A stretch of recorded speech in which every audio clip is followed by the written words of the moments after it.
What were you doing 10 years ago? Where will you be in 10 years? Two questions a Milford senior class has answered every year since 2010.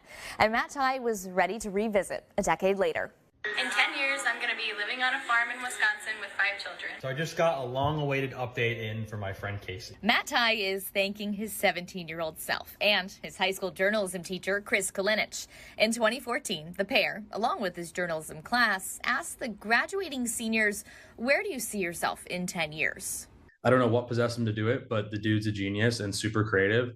And he made that question for the senior video every year. In spring 2024, Ty saw other Jonathan Law high school classes and their predictions on social media, all thanks to a student that found them in storage. But where was the class of 2014's clips? I knew I had it because I worked on the video, so I still had the files on an old drive.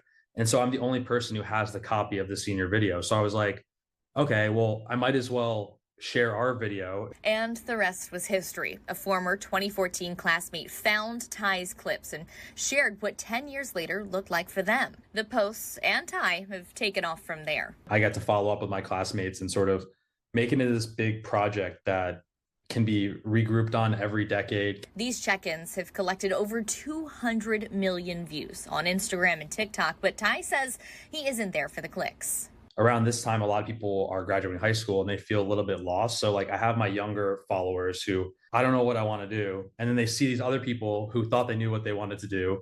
And their lives have actually turned out way better than they could have ever pictured. And then I also have people in the comments who are being like, I'm in my 60s. I still feel like I haven't figured it out.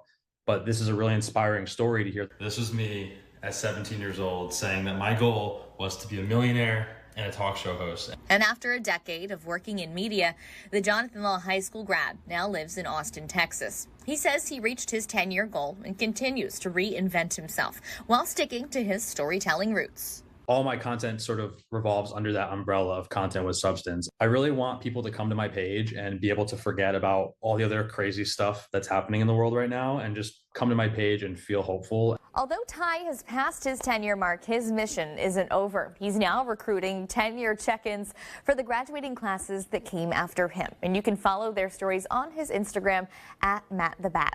Reporting for NBC Connecticut News, I'm Abby Carnevale.